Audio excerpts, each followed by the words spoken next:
Okay, well, welcome everyone to what promises to be a very stimulating and given the events of this past week.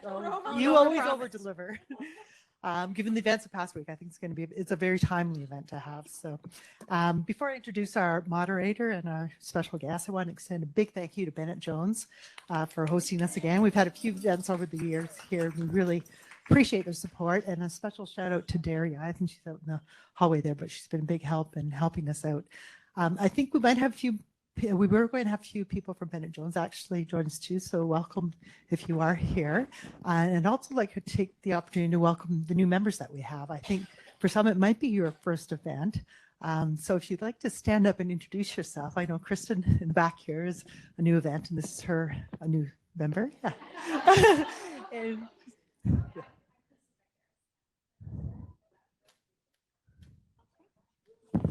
Yeah, well, welcome. Any other new members? Yeah, here we go. Yes, that's fine. Yeah.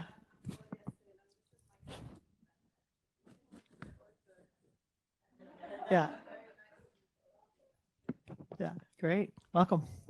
Hi, good evening, everyone. My name is Fiona Wilson, and this is my first event, although I'm a newish member, new in the last 9 Yeah. months or so. Okay, that's great. Well, welcome. That's great. So now I'll turn things over to our moderators. Pamela needs no introduction. As we all know, she's a seasoned journalist, and we appreciate your stepping into especially these conversations, which you're so adept at handling. So I'll let you turn it over to you to introduce our guest. Okay, well, thank you so much, Evie, and good evening, everybody. Well, the political season is underway, and it's changing by the day, maybe the hour, depending on what day it is. We have definitely 2 elections that are going to impact us very much, the BC election, and then, of course, the U.S. election. And we might now have a federal election, too. So it's the Super Bowl of elections. Yay! So good for business, right? Okay.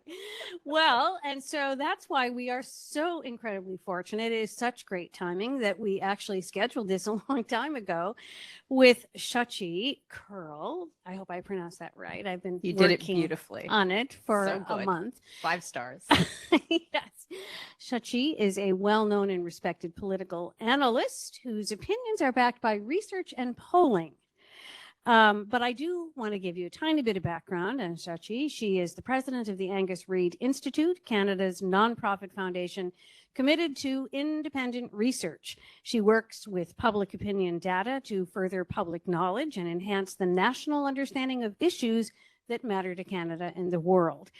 She is often found offering analysis on CBC's Power and Politics, in the Wall Street Journal, the New York Times, the Globe and Mail, and the Ottawa Citizen, among many other places. In October of 2020, she moderated BC's only televised provincial election debate.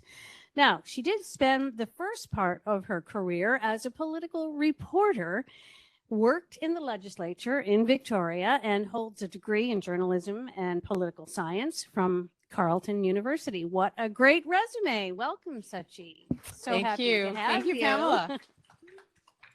Okay, well, thank you so much for joining us. And I want to mention that we are going to open this up for questions at the end. So after we have a little discussion, be thinking about what questions you might want to ask of Shachi. So last Tuesday night, not this week, but the week before, a whole week ago, Shachi and I had a long conversation on the phone. We talked all about this, what we were going to talk about. You know, we pretty much knew what we were going to say.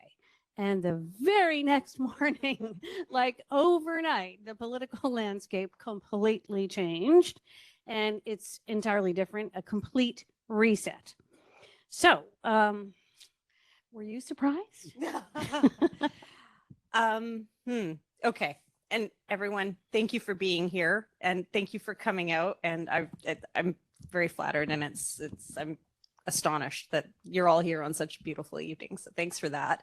And then also, this is the most Shutchy thing ever. I'm going to beg your indulgence. At some point, this phone is going to ring and I am going to answer it and let somebody into my building. Why? Because somebody has tried to deliver me flowers 3 times today. Wow. It's Vashi Capellos. She's a wonderful person. She's she is the best political reporter in the country, but she's also a wonderful person.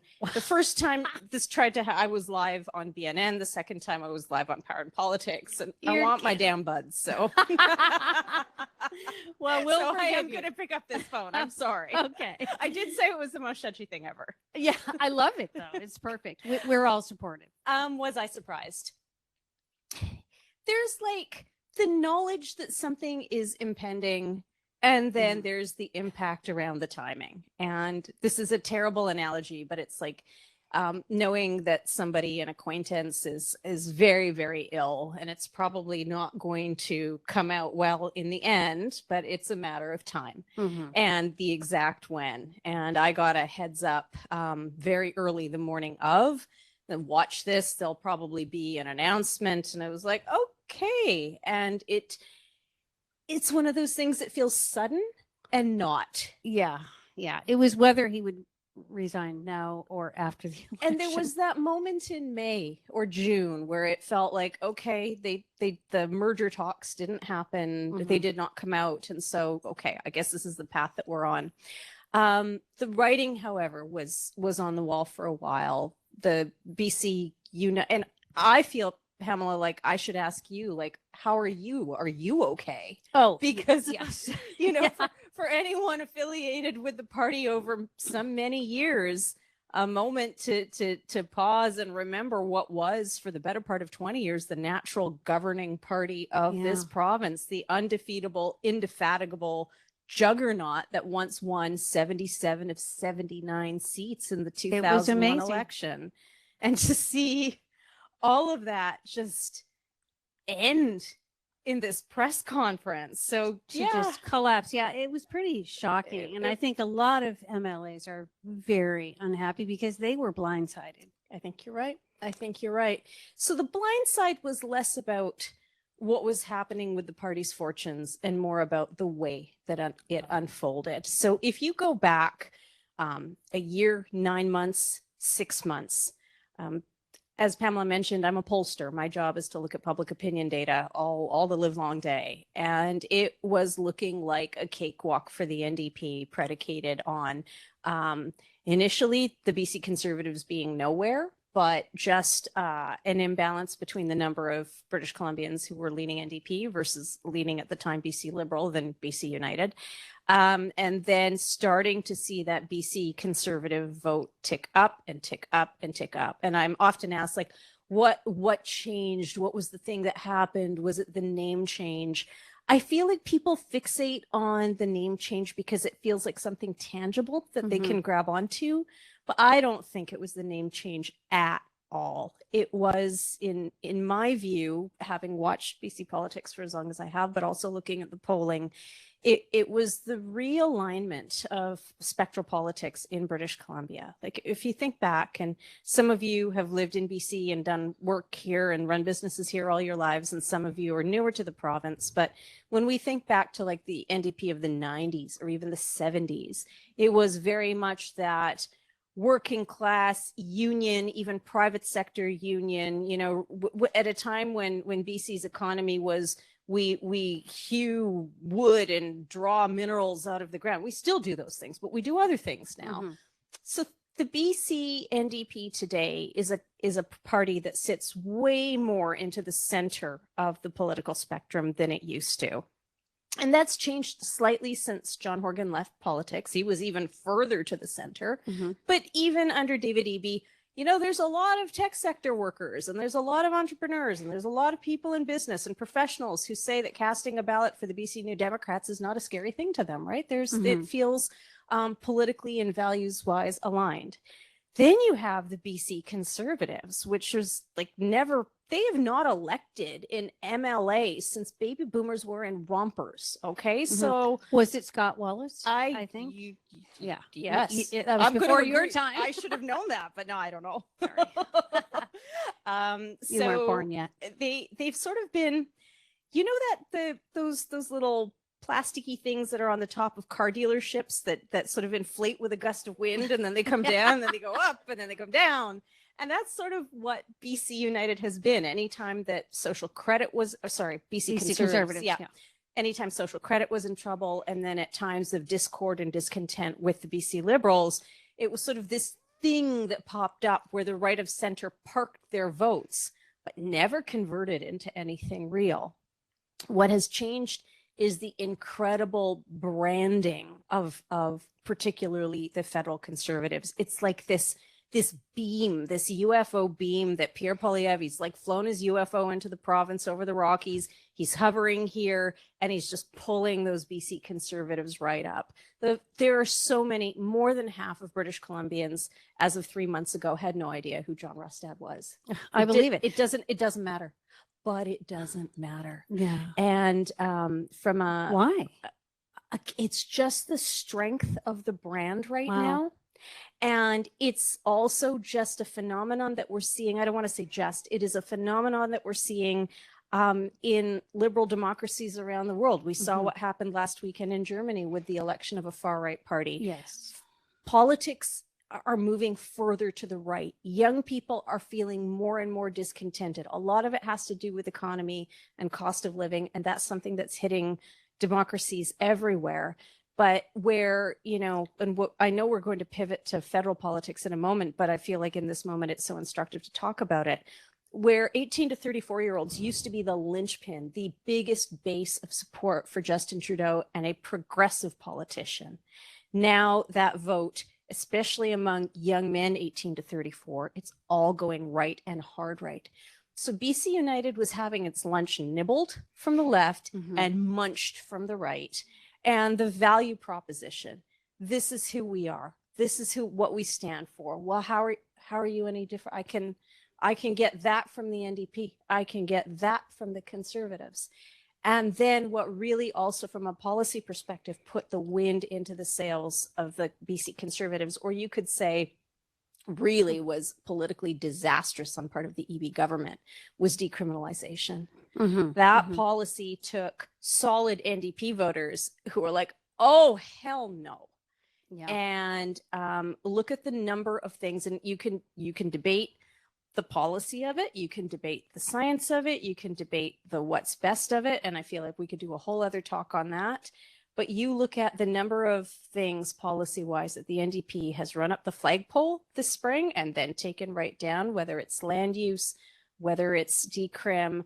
I think a betting person would not be throwing their money away to see maybe an announcement from the NDP during this RIP period, maybe around like a freeze or some economic relief on carbon taxation, right? Like Mhm. they understand. I think they're starting to get the assignment. The question is it too late on the fact that the land is not strong and people do not feel confident in their home economics, in their personal economic situations. And we just put out some data this afternoon and it's on our website. So we make all of our data available. You just go to the website. There's no paywall. There's no fee. Just have at her. That shows like 70% of people unhappy about healthcare, like same 3/4 majorities unhappy about cost of living, about management of the economy, about crime and public safety. And when you get numbers that are that big, it means a big chunk of your own voting base is ticked off at you too. If this election ends up being, if the ballot question, if it is framed on, are you happy or unhappy with the BC New Democrats, is really bad news for the BC New Democrats. If, however, the question is one of leadership, who would still be a better premier at the end of the day, Eby or Rustad, Eby still has a chance.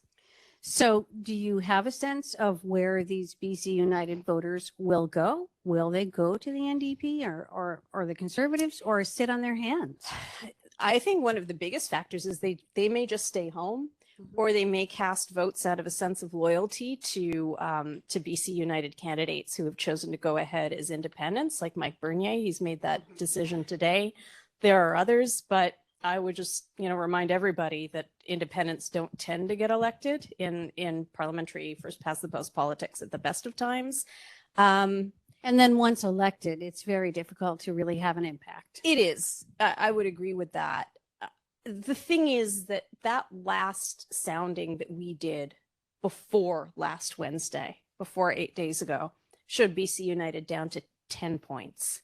So this Didn't you do a poll though since this happened? Yes, but BC United are no longer Kevin Falcon said, I'm withdrawing my candidates. We took their name off the response, right? So, and what you see now is a statistical tie between BC Conservatives and BC NDP, right? Yeah. So you can see right away where a lot of that vote broke. It's important to point out that about 11% of the electorate is still undecided, but they'll make up their minds fairly quickly or they won't vote. So it's the non-vote factor that will be a big part of it. And I hate to say this because it sounds kind of mean, but at the end of the day, that 10% was like increasingly they were not going to be relevant. We tend to think of like that 4% for the Greens as, they could swing it. They're the kingmakers. Well, no, because if your vote is not efficient, if it's not that 4% consistently across 89 ridings, if it's not that 10% spread evenly across 89 ridings, it actually doesn't mean very much. Now, John Rustad is on the record as saying that climate change is not a crisis. He would eliminate SOGI, sexual orientation and gender identification, in schools. His candidates have called the LGBTQ persons degenerates. One of his candidates claims, or maybe more than one, that COVID-19 vaccines magnetize people. Some of the candidates are calling for a criminal investigation of Dr. Bonnie Henry and Adrian Dix. So could he really be elected the premier? I mean, sometimes, how do I answer this? Cast your minds back, if you will, to 2016 in a little country called the United States of America. Yeah, anything can happen. I got it. But certainly by being so bold, I can't think of another word, or being so confident to say those things and to say them solidly on the record, it says to me that there is either a true hewing to your convictions and your principles, whatever they are, like I'm not afraid to say these things. And from a political standpoint, it's either sheer madness or it's such confidence that I'm going to say these things and I know they won't hurt me. Is this the culture wars being imported from the US to BC? Yeah, the culture wars are a thing in British Columbia and in Canada now, for sure. Interestingly, I think most people, most British Columbians, most Canadians, and I know this from data that we have from polling that we've done, they're actually exhausted by the culture wars. They're not into it. They would prefer not to engage with it, but it is such a thing that sort of riles voters and it juices people. So there's two ways to win elections. Many of you in this room know this. You either grow your base or you motivate your existing base. And the culture wars have become this really easy shortcut to riling up and motivating your bases rather than actually doing the hard work, which is sometimes saying two things that can be true at the same time, and everybody's brain breaks because we spend too much time on social media.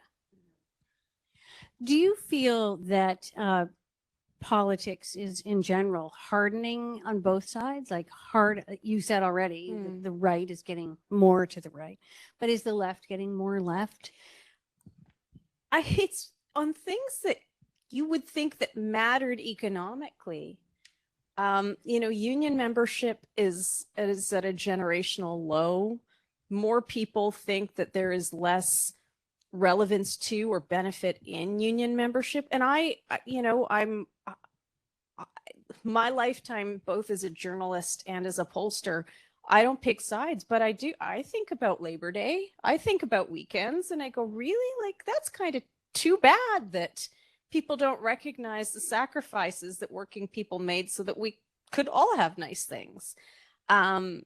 So I think that hardening that you talk about on the left is all about social values and not on better working standards and practices for temporary foreign workers and for foreign students and for people who are on the margins who need economic help. Like, if that hardening was happening, I think a lot of people would say, oh yeah, I guess that makes sense. And there's a trade-off that you have in this country. But what we're seeing is that hardening on cancel culture and the things that you can say and the things that you can't say, which means that we are limiting the way we have or don't have, frankly, coherent conversations on policy. I was doing an interview talking about immigration today, again, at a federal level. The number of people concerned about immigration has gone from 5%, which doesn't even register, we don't talk about it, to 21% in the last 2 years. Now, I think we should be having conversations about how did we get here? Like, are we actually setting our newcomers up for failure? Like, what is the right number? What are the needs? What are the skills matches? Are TFWs the right way to do it? Are foreign students the right way to do it? Should TFWs have a path to citizenship if they come and they're scrubbing toilets in a hospital for 2 years? But you can't even ask the question, how many is too many? Or have we allowed too many? Because the minute you say that, someone will say, that's discriminatory, that's racist. But then also, no matter what, the minute you say the word immigration, and I'm on social media a lot, the vile and the invective and the actual racism starts coming out. So we are losing our ability to have coherent and rational conversations about anything. Yeah, that's really sad. Well, let's talk about polls for a minute, okay? Because a lot of your information comes from polls. It does. And let's think back to 2013. There was a picture of Adrian Dix on the cover of the Province newspaper, and the headline was, what was the headline? If this man could kicked kick a a dog, dog and he'll still still get win the elected. election. Yes. Okay. Yeah, Now we all know what happened. I mean, the polls actually were completely wrong, they were. and he was not elected. So, and the same thing, to a certain extent happened with Hillary in 2016. Everyone just assumed. I don't know if every poll showed that she was going to win, but I think a lot of them did. So, are the polls more accurate now, and what's your methodology? Okay, so our methodology is online. Online is the standard now. I don't like to name check anybody, but there is a very prominent pollster that has a poll out in the Globe and Mail. And if you actually click on the link to their poll, there's a deck. And if you go to page 20 of the deck, they say that their response rate is 6%. And this is a respected pollster who I respect. This is not personal, but it's like, that is quite comfortable putting polls out there on a rolling sample. So that means you're really only talking to about 200 people at a time at a response rate of 6%. So that's a lot of people hanging up on you before you get someone who will talk to you. Online has its own what I want to say about methodology is there's lots of different methodologies. There's landline polling, there's IVR polling, which is like robo-dialing. So that's when you pick up and it's like, hello, we are doing a poll on this. Please press 1 to participate. There's online polling, which is what we do, what Leger does, what Ipsos does, what Abacus does. People agree up front. They'll sign up and they'll say, yes, I would like to be polled on X and Y. And, oh, it's my flowers. Oh my gosh. I Uh-oh. missed the call. Oh no. Oh, Hang on. I'm going to call back. Yeah, I'm call gonna back. call back. yeah. We're doing this in real time. Yeah, does anyone want to get a glass of wine or anything? I mean, this is very important, obviously. This is really funny. I know.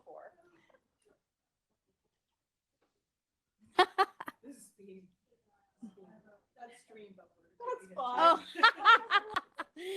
Well, this is very important. We dial the buzzer code again, and I'll let you in. I'm here and I'm ready for the call this time. Okay, I'm standing by.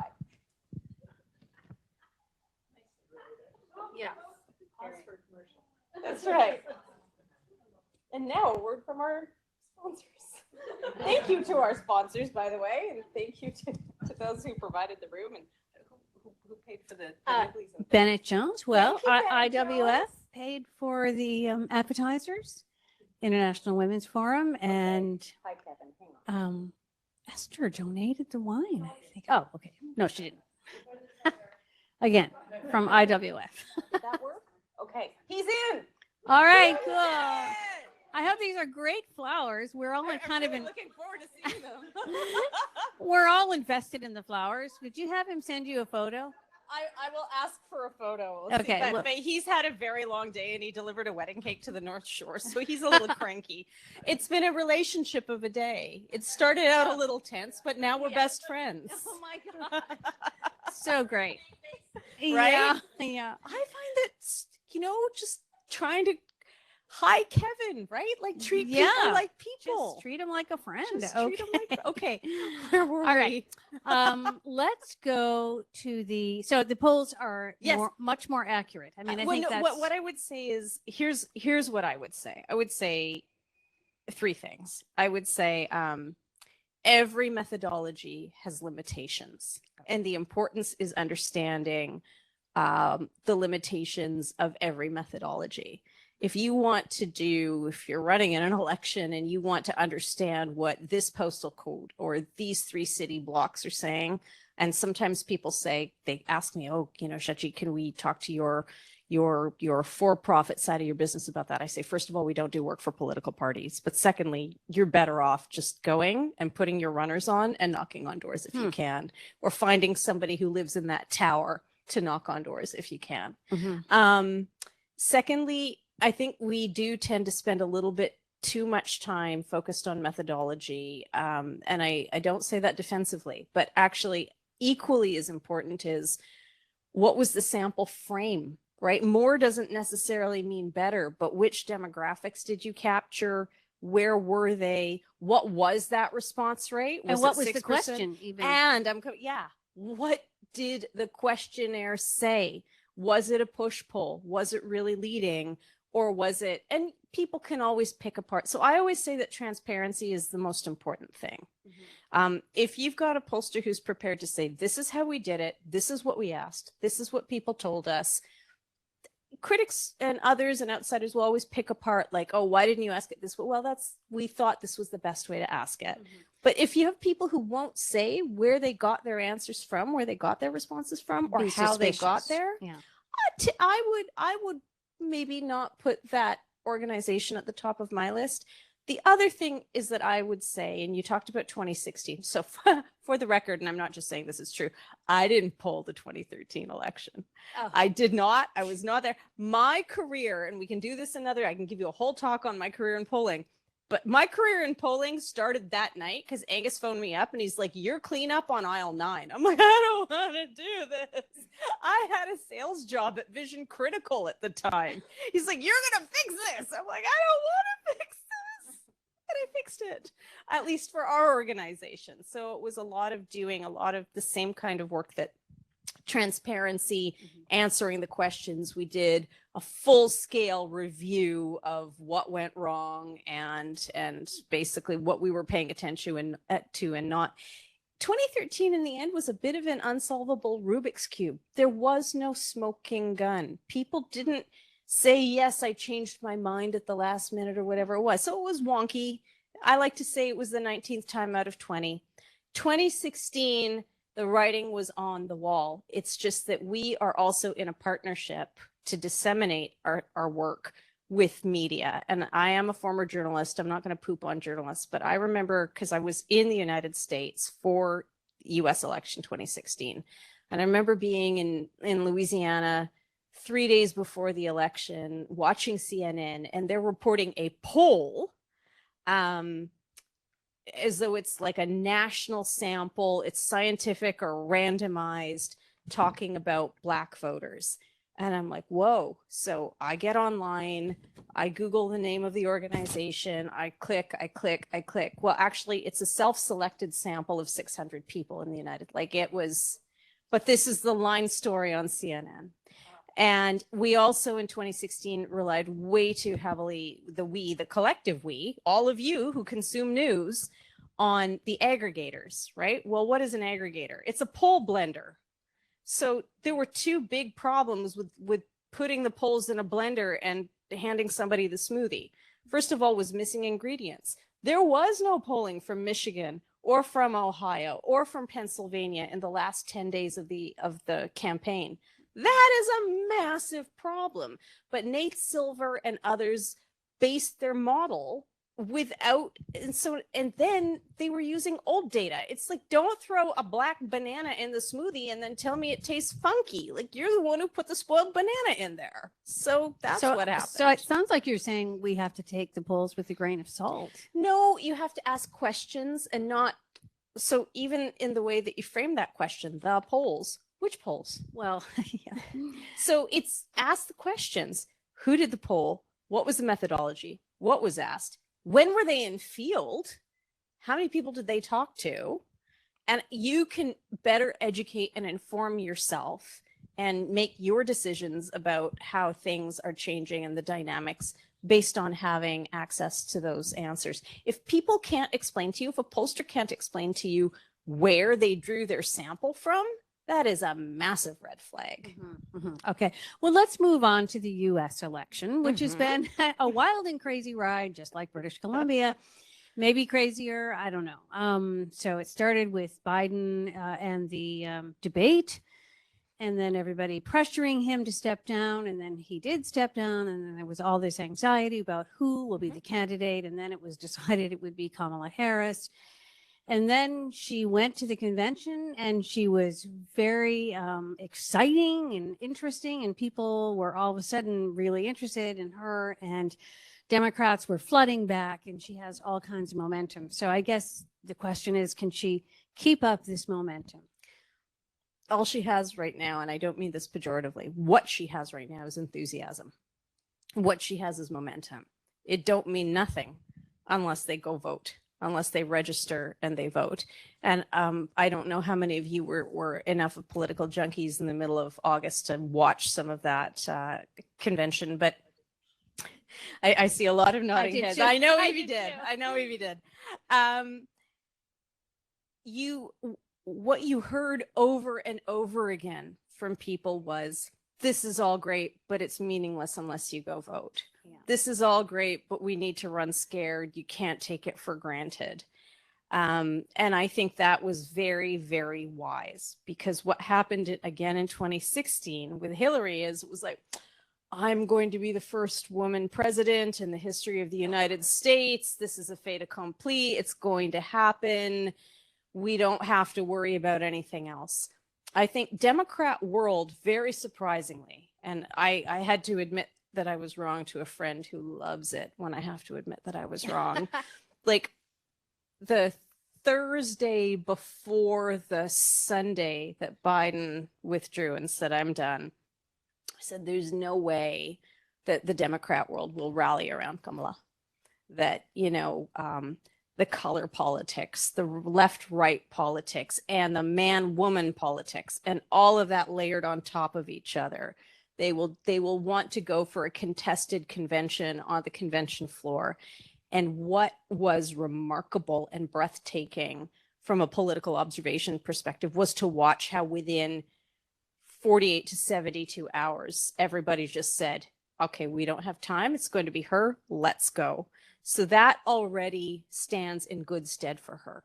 But if you look at the age demographics, if you look at the way young people are so enthused about her, and about young women in particular are so enthused about her, that's awesome. But will they vote? Voting isn't TikTok. And I don't mean to say, voting isn't Instagram. No, it's not a makeup tutorial, and I use them too. They have to register. they have to register. And more than that, they have to then register a friend who registers a friend. And then they all have to go have a voting plan. One of the things that I do as a pollster to figure out whether people are going to show up to any poll in any election is I say, do you know where your voting place is? For those who say, yes, I know where it is, and I actually know what day I'm going to vote. I'm going to vote advanced or I'm going to vote day of. I go, that is a likely voter. For people who are like, no, I don't know. I go, I was a young woman once. I love our young women, but they are like in polling world, they are the most likely. And I've conducted more than 1,000 studies and public opinion surveys in the time that I've been at the Angus Reid Institute. They are the most likely demographic to answer any question with, I don't know. Like I can almost hear them through my Excel sheet, just talking to me going, what do you think about, what do you think about this policy? What do you think about that? I don't know. It's just like, So no. Kamala's fortunes. So like she's caught lightning in a bottle. She now has to convert that into like concrete. It's not just her fortunes. It could be the fortunes of the world. Well, yeah, it's very consequential. It's very consequential. And I think that's why you're also seeing this pivot with the Democrats to try to stay away from the culture wars. Mm-hmm. Tim Walz has been a very strategic choice. But more than that, you heard Democrats on the convention floor chanting USA. Like that used to be a really kind of right-wing red. They were like, that was very strategic, having delegates and speakers in full patch camo, the Harris Walz campaign paraphernalia in camo. Like that's all very, very strategic. And the thing is, in the United States, a little bit like in Canada, it comes down to certain battlegrounds, but we know that in the US, it's down to 6 states. That's it. The rest of it doesn't matter. Which is kind of sad, really, unless you live in one of those states. But and it's kind of exciting. You know. So is the United States ready to elect a Black woman president or / Indian, South Asian? She is South Asian. She is Indian. She didn't turn Black. You can be 2 things at the same time. And you won't go poof. Like 2 things can be possible at the same time. I think it's speaking as an Indian woman, as a South Asian woman, I would be lying if there isn't like just a little bit of, ooh, that's kind of cool. Yeah. But I think people, Democrat voters, the center left, such that it is, and I want to point out that like the left in the US is way more left than the center left in Canada. The way politics align is fascinating. In Europe, Stephen Harper would have looked like a leftist. Yeah. No, he would have. So that's true. So the spectrum of politics and the way they operate in different countries is very, very interesting. But the left in the States is way more left. Kamala Harris and Tim Walz are trying to drag the party a little bit more towards the center to make them more electable. But it's taking that enthusiasm and actually turning it into ground game, which is what elections are all about. Is there an issue that stands out? I mean, is it going to be abortion? Is it immigration? What? Well, the economy. It'll be all of those things. But for Kamala's base, for the Democratic base, it absolutely will be abortion. But let's also be very real. There is going to be a significant portion of people who would not generally vote Democrat, but we're like, not Trump, not that guy, right?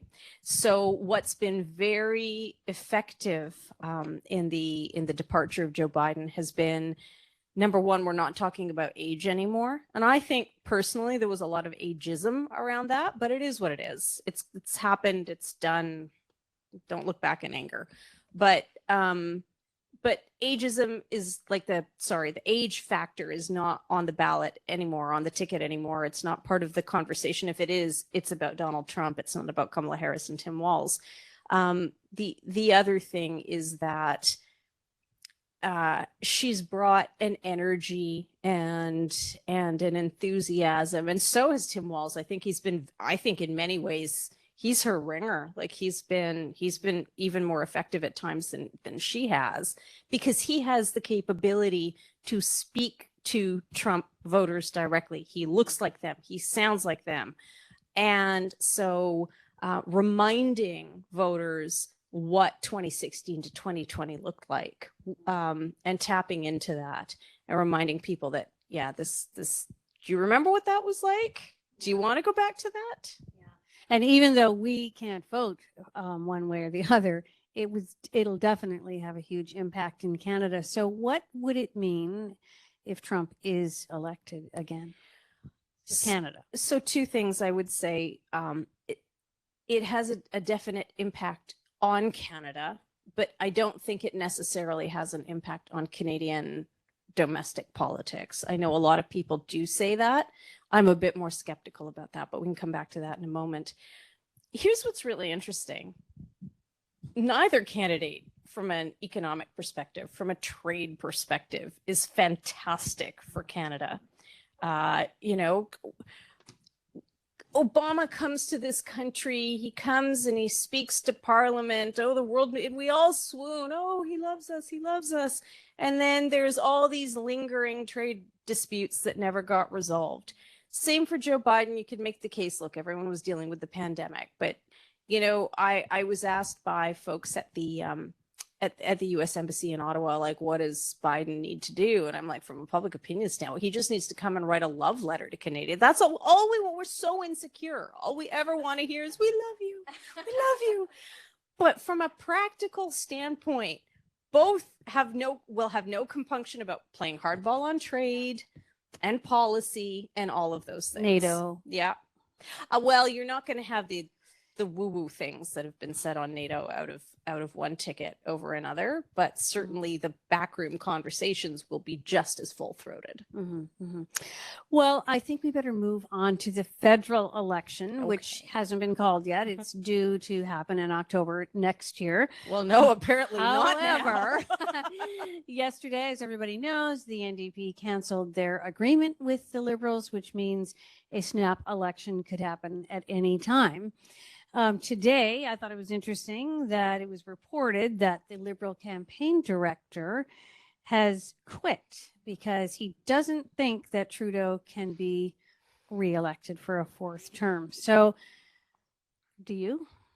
So I have spoken to people. I don't know Jeremy Broadhurst. I'm not friends with Jeremy Broadhurst, but I'm friends with people across the political spectrum, including with federal Liberals. And I talked to people today who are friends with Jeremy Broadhurst, and it's their claim, because that Toronto Star story never directly quoted or interviewed Mr. Broadhurst, that some of that is secondhand and not necessarily accurate. I'm only reporting what I've been told, but what he has framed it as is the toll that it's taken on his family and on his family life. And usually when we see those types of things happen in the way that they happen, as suddenly as they happen, I'm inclined to think it's more that than the other, because people like Jeremy Broadhurst have been around politics for a long, long time.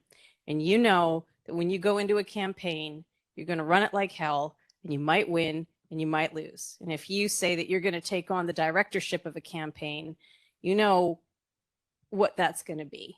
So if that was the reason he left, then the man is a rube, because politicos know what they're getting into when they take on that mantle. They know exactly what they're getting into. So, can Trudeau be elected again? It will be challenging.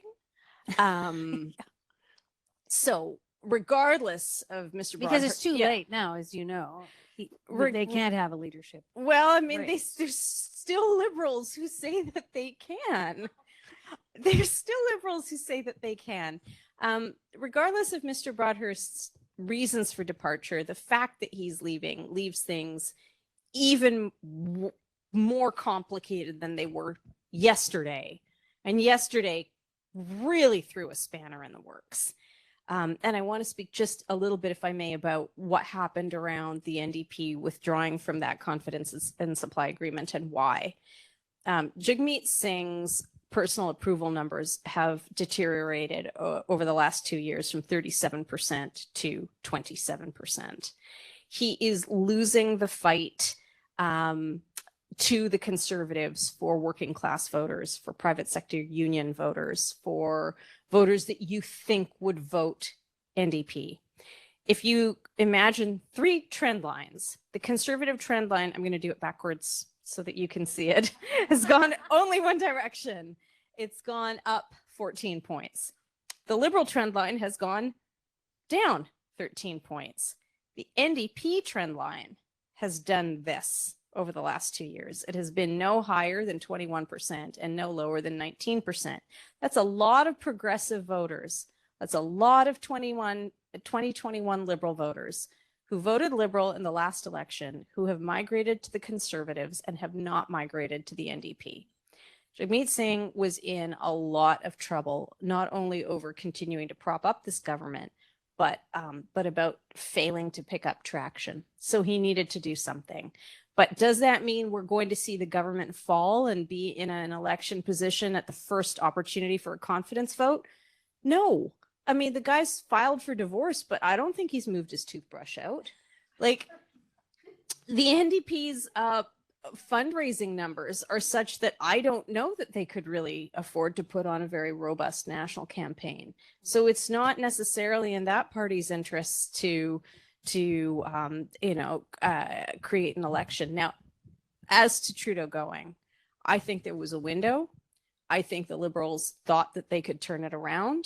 I think that they still think they can turn it around. There is a lot of thought in Liberal world that if Trudeau were to do a Biden, it would fix everything. And I see heads shaking. That ignores 2 things. One, the problem for Biden was a very specific thing. It was his age, and it was his disastrous debate performance that confirmed in people's minds, rightly or wrongly, that he was not all there. It wasn't somebody who's been around for 9 years as Mr. Trudeau, who started out really, really popular, but people are just really tired of him now. Secondly, none of the successors or the pretenders to the throne, as they call them in Shakespearean parlance, are actually going to set the house on fire. We've looked at Mark Carney, we've looked at Chrystia Freeland, we looked at Christy Clark. What were her positives and negatives in terms of favorability? There is not even their rock stars can bring those Liberal voters who have defected back into the Liberal base. And, governments have a natural lifespan, and they last about 10 years, give or take. And then people just want change. So I think this is a lot less like the US election and much more like the one that we just saw in the UK, where Labour was at the top of the polls for the better part of 2 years. Nothing changed except for who was in number 10. And then it came to an inevitable end. But do you think it's possible that the Liberal Party could just kind of fade away, that it breaks down as right and left and no center party?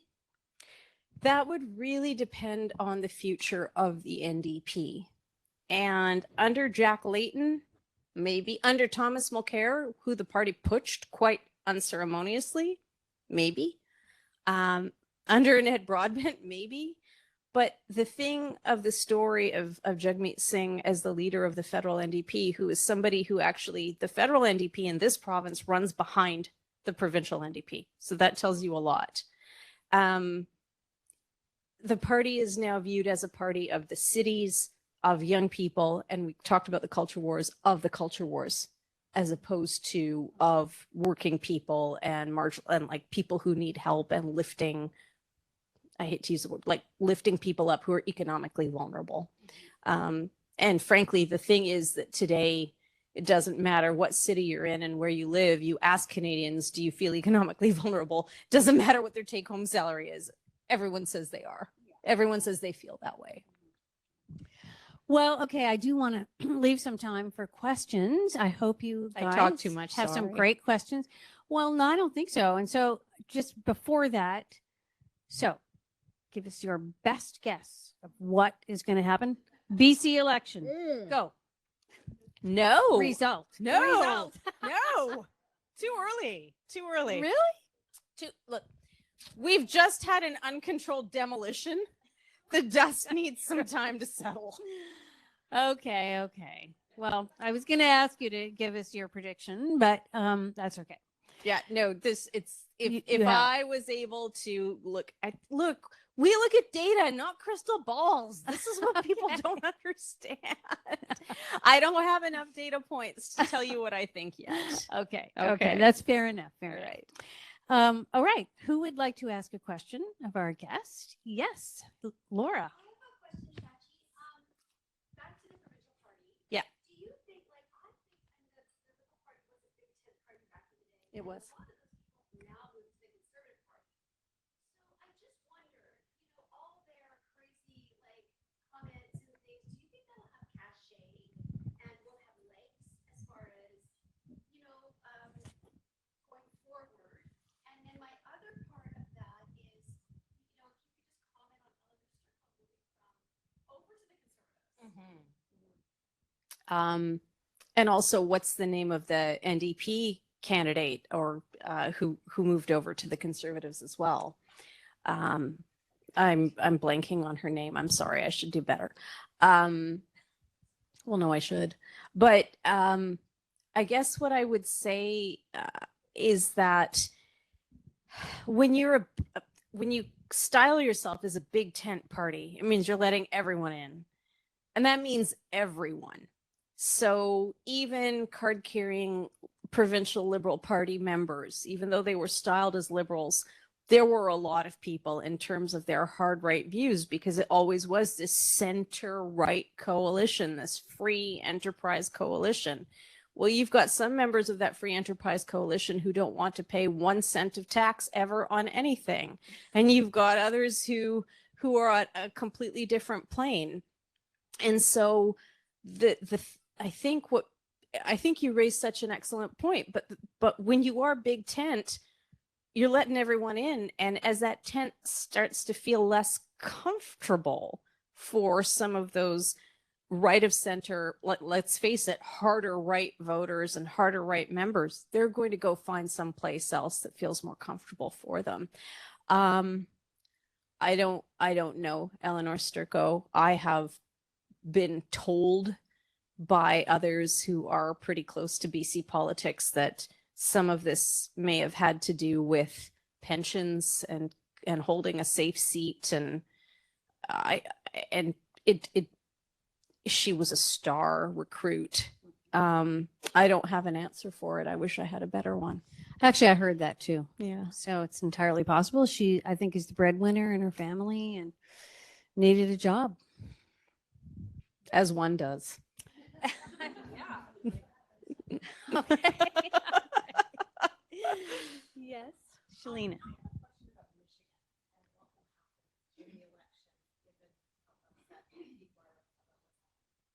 Yeah, that's a really excellent question. And we've also seen it really tear voters apart north of the border as well in Canada. Feelings can run really strong and really hot. I have been really struck by the level of passionate intensity that this particular issue and this particular conflict has driven. And like we've watched hot topics before, we've watched things happening overseas and in the world before, and this one just really brings out an incredible amount of emotion and intensity very clearly on both sides. What I would say is that, and for those of you who don't know, Michigan is home to one of the biggest Muslim populations in the country. In the early Trump years, very much targeted for that. The community was targeted for that. Communities have to now make a choice in the United States. The Muslim community will inevitably have to make a choice around, do we, and I'm paraphrasing, so be kind to me, but the mindset of, do we reward a ticket that we feel, and a government under Joe Biden that we feel has not represented what we think is right enough. And is that reward due? Like, this is the demand. This is what we expect. This was not delivered. Do we vote for you anyway on that front? Or what's the alternative? I mean, even RFK is out of it now. There is no alternative. It's that or it's Trump, who has said some really terrible, I mean, terrible is such an understatement, profoundly unacceptable things about Muslim Americans. So ultimately, they've got to stare down the abyss of their own principles, their own values, their own hurt and injury, and decide what is best not only for themselves as Muslim Americans, but also for the country. And I think you're already finding ways where, perhaps unsuccessfully, particularly from the activist community, the Democratic ticket is trying to clean some of that up. Great. Marley.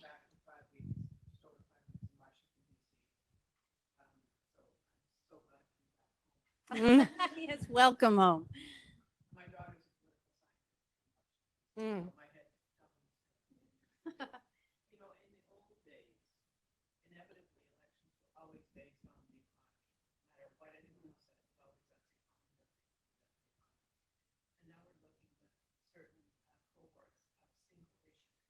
Terrifies me in America, a single issue, for a number of reasons. Because we're staring at the abyss, and absolutely we need to talk about women's reproductive rights. We need to make sure we coalesce around a lot of things. If we don't, the results are absolutely terrifying. I hope that people don't sit on their hands and stay at home because one single issue is disagreeable to them, because there's just too many other issues that are important. Like your future, and talking to Helen about that earlier, that I was challenging people to coalesce around the issues a lot this year, to the detriment of many of the issues in America that are horrifying. They're really horrifying.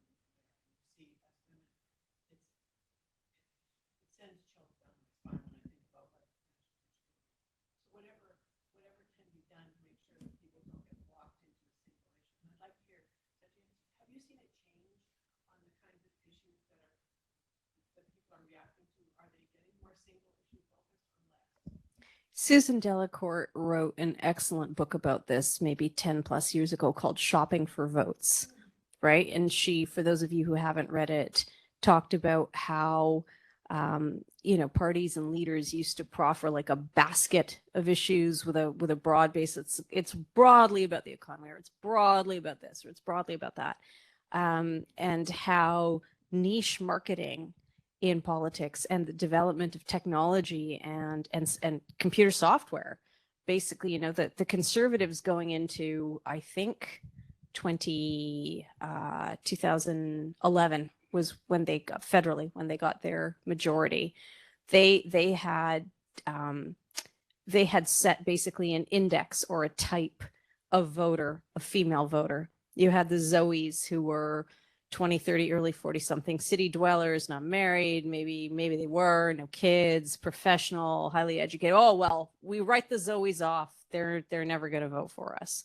The Mavises are largely older and retired, and they're from the old progressive conservative blue badge set. And maybe they'll vote for us because, they remember the old days of Flora McDonald and Brian Mulroney, or maybe they won't, but we think we've got them. Stephen can put on a good suit and comb his hair and do the thing.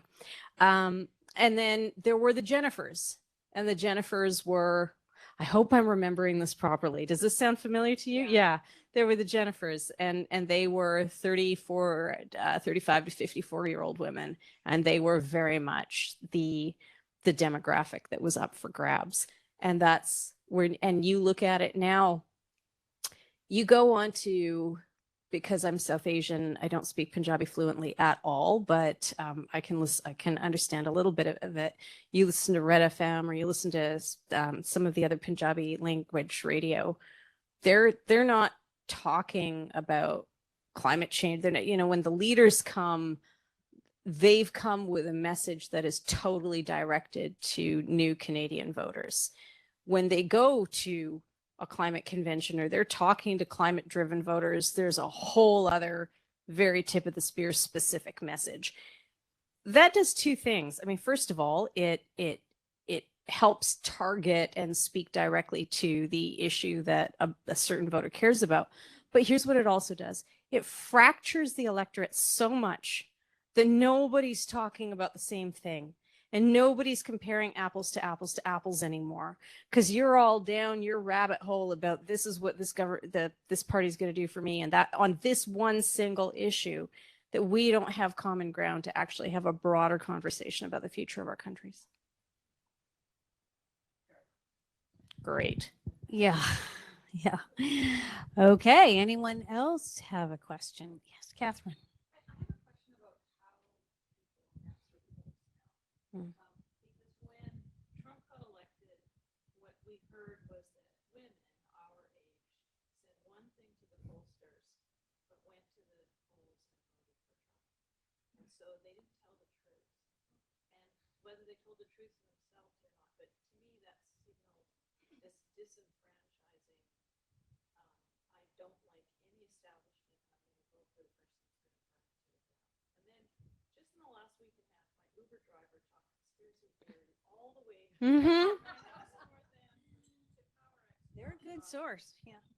It was really disturbing. And then sitting around the campfire on the long weekend, and my husband's cousin was the stuff that was coming out of his mouth was like, we can't be friends. And it's so normalized, this anti-establishment, anti-media, and so this, I'm just worried that we can't even tap into what people are honestly doing. Oh, people are telling me honestly what they think, and sometimes it's terrifying. Around vaccines, around I'm seeing a massive increase in what I would call, what we once would have called fringe points of view. But I also think that you talked about people who said one thing and did another around voting for Trump. I again, being in the States right up until election day in 2016, everyone who told me that they were independent a week before the election, I'm like, you're voting for Trump. You just don't want to say it. And why? Because Hillary Clinton had referred to them all as a basket of deplorables. And so when we, from a measurement standpoint, and I get into really tough conversations with my activist friends and like my full patch, big P political friends on all sides of the spectrum, they're like, no, you have to call them that because that's what, and I'm like, no, because I need to measure things. And people are at their most honest when they feel unthreatened. And you actually know where you stand and what you have to deal with when people feel unthreatened and they feel confident to tell you what they are and who they are. And I see a lot of that now. I'm not at all worried about shy conservatives or shy Trump voters. They're not shy. They're proud. So we need to better understand what's motivating that. Shalina. In Not a Canada? ballot issue. Foreign what? I'm not saying it's not an important issue. It's not a voting issue. Sorry. Even Russia? Yeah. Yeah.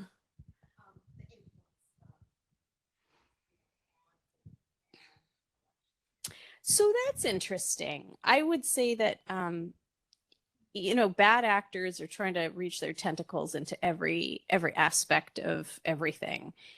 We actually had to launch a particular software called Survey Sentinel that helps keep an eye out for what are called bot farms or response farms.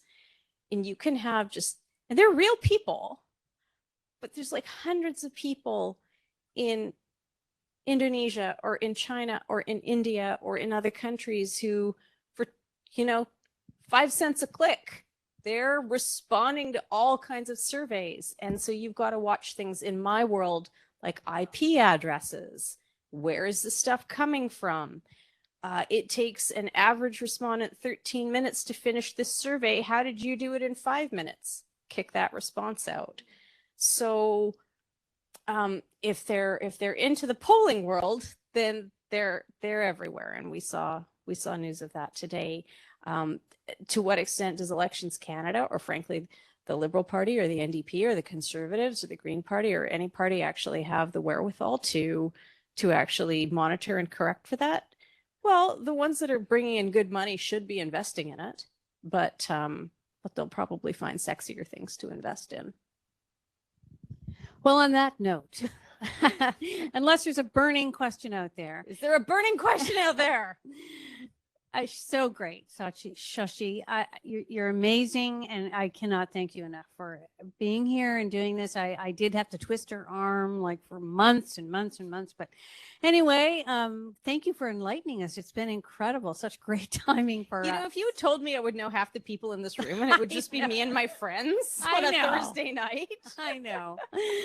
And you have to let us know how the flowers are. Yes, I will send you Okay. a photo. Okay, and I can send that out. And so thank you really so much from the bottom of my heart. Thank you. And it'll probably all change anyway by the time we get to the polls. So, Oh, thank you. Yes, I'm a yes, member now. she's a new member. Yay.